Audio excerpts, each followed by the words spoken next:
રામ રાખે તેમ રહીએ ઉદ્ધવજી, રામ રાખે તેમ રહીએ, ચિઠ્ઠી ના ચાકર છીએ ઉદ્ધવજી, રામ રાખે તેમ રહીએ। હું તો ભજન ગાતી જાઉં, ગુલાબ જાંબુ ખાતી જાઉં ને। અરે આ અવાજ કોનો આવતો હશે? કોણ બાતતું છે? મારે રહેવું જ નથી તમારી ભેગું, ભોલા રહેવું જ નથી।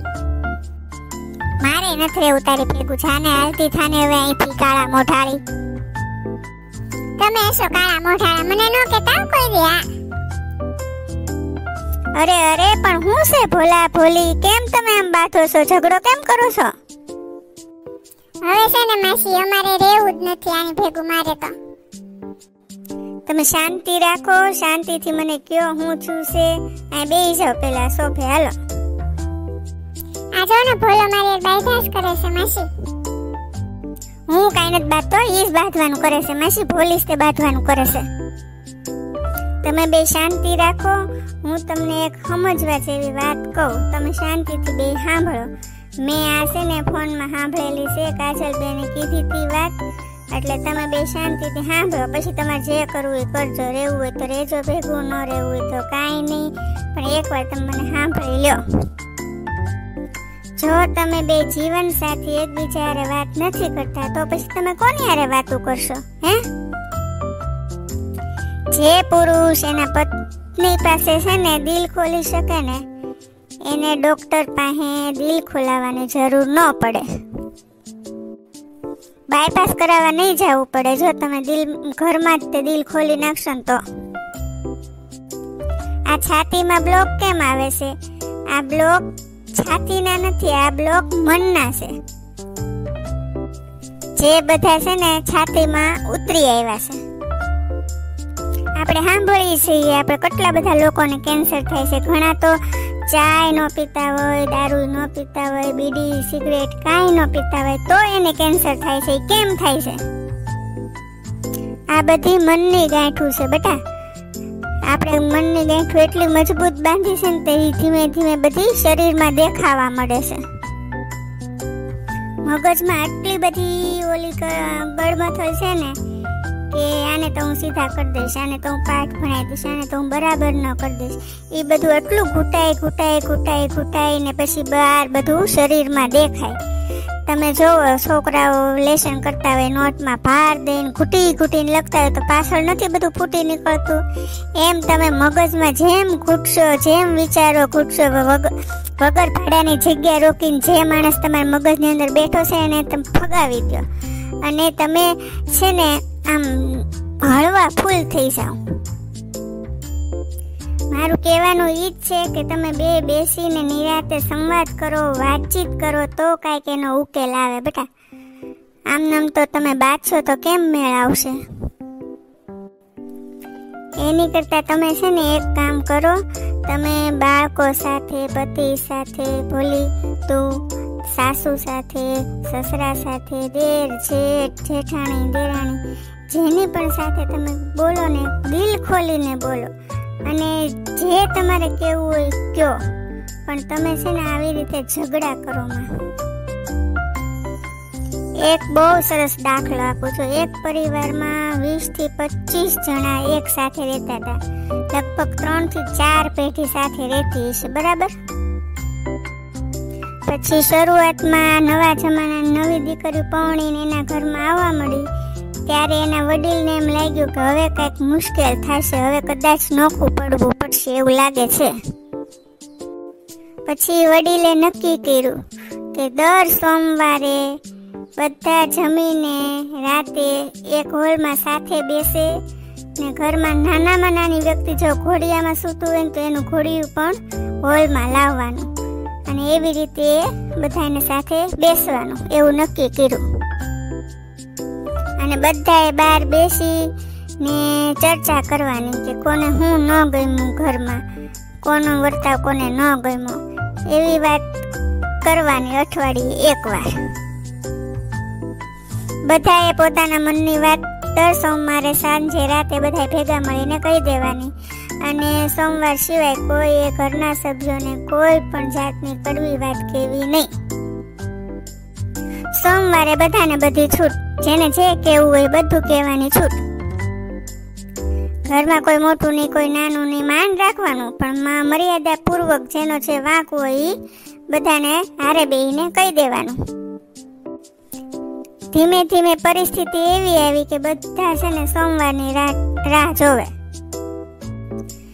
શરૂઆતમાં તો બધા સોમવારે રાતે આમ છું તેમ છું, ઓલાય આમ કર્યું, ફલાણા આમ કર્યું ને એવી બધી વાતો કરવા માંડ્યા. પછી ધીમે ધીમે બધા છે ને એ સોમવારથી ડરવા માંડ્યા.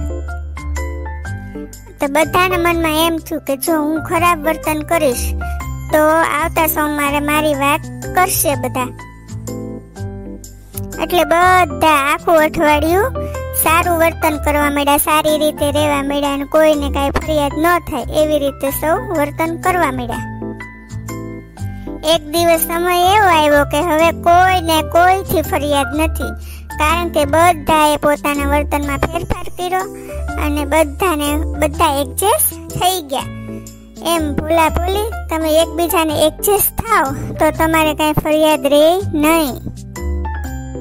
હા માસી, સાચી વાત છે હો. હા માસી, હાવ સાચી વાત છે હો. જો ઈ કુટુંબમાં બધા બદલાણા, એકબીજાને માટે બદલાણા, એમ તમે એકબીજા માટે બદલાઈ જાઓ તો તમને કાંઈ ફરિયાદ રહે નહીં અને આખું કુટુંબ ભેગું મળીને તમે રહી શકો. એક ઘરમાં 8 જણા રહેતા હોય ને ભોલી, તો બધાના વિચારો જુદા જુદા હોય, બધાની મતિ જુદી જુદી હોય.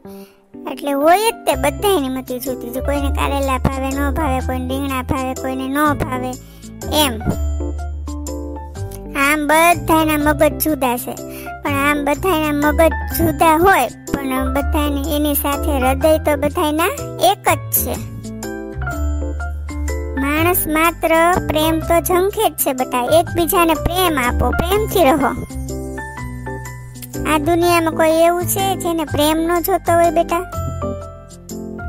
ના માસી. અત્યારે બેટા છોકરા છોકરીની સગાઈ થાય તો કલાક વાત કરે. પછી આપણે પૂછી કે હું વાત કરી તો એમ કે કાંઈ નહીં. 1 કલાક વાત કરીને કાંઈ નહીં. પછી લગ્ન થઈ જાય ને 2, 4, 5 વર્ષ થઈ જાય અને પછી પત્નીનો ફોન આવે એટલે એમ કે હા બોલ. આ એ જ માણસ છે જે લગ્ન પહેલા પત્ની સાથે 1 કલાક વાત કરતો હતો. એ હવે 1 મિનિટ પણ પત્નીને સાંભળવા તૈયાર નથી. બોલ. આજના છોકરાઓને છે ને લવ યુ નું બહુ. ખરેખર પ્રેમ કરે એને લવ યુ કેવું પડે? રાધાએ કૃષ્ણને કીધું હશે કોઈ દિવસ લવ યુ? શિવે પાર્વતીને કોઈ દિવસ કીધું હશે લવ યુ? કે રામે કોઈ દિવસ સીતાને કીધું હશે લવ યુ? એક કાકાને ને કાકીને લગ્નના 25 વર્ષ થયા. કાકા છાપુ વાંચતા હતા ખુરશી પર બેહીને, ને કાકી મંદિરે જઈને સરસ મજાના તૈયાર થઈને આવ્યા કાકા પાસે. ને કાકાને કે જો આજ હું સરસ મજાને તૈયાર થઈશું. કાકા કે હા. એ કે આજ આપણે લગ્નના 25 વર્ષ થયા. એ કે કાકા કે હા. તો એ કે તમે મને લગ્નના પહેલા દિવસે આઈ લવ યુ કીધું તું. તો કાકાએ છાપુ ખસેડીને કીધું કે સ્થિતિ ઈ જ છે, આજે હું તને પ્રેમ કરું જ છું. જો તને પ્રેમ ન કરતો હોય તો મારે તને કહેવું પડે કે હું તને પ્રેમ નથી કરતો, પણ એ કે પ્રેમ તને કરું જ છું. પછી કહેવાનું શું હોય કે એમાં? ઘણા બધા દંપતીએ કોઈ દિવસ કીધું નહીં હોય કે હું તને પ્રેમ કરું છું. આપણા દાદા દાદીએ કોઈ દિવસ કીધું હશે આઈ લવ યુ? મારા દાદા હતા ને એ ચાલવા જતા ને દાદીને ખબર કે દાદા 6 વાગે એટલે ઘરે આવી જાય. દાદી દાદાની વાટ જોવે, આદુવાળી ચા બનાવે, પછી દાદા હિંચકે બેસે અને દાદાને કપ ભરીને ચા આપે ને પછી 2 સાથે બેસે. વાતો કાંઈ ન કરે, શાંતિથી બેસે. પણ આપણે એને જોઈને તો આપણને એમ થાય કે ના ના, લક્ષ્મી નારાયણનો અવતાર છે. આને પ્રેમ કહેવાય બેટા. કાંઈ મોઢેથી બોલો તમે તો જ પ્રેમ કર્યો કહેવાય, તો જ કીધું કહેવાય એવું નહીં માં. આપણે છે ને બોલવાનું હોય ત્યારે નથી બોલતા ને ન બોલવાનું હોય ને ત્યારે બોલીએ છીએ બેટા. આપણે કોઈકનો આભાર માનવાનો, સાસુ સસરાનો આભાર માનવાનો હોય કે પરિવારના કોઈ પણ સભ્યનો આભાર માનવાનો હોય ત્યારે આપણે કાંઈ બોલતા નથી ભૂલી, અને જ્યારે ન બોલવાનું હોય ત્યારે આપણે બોલીએ છીએ.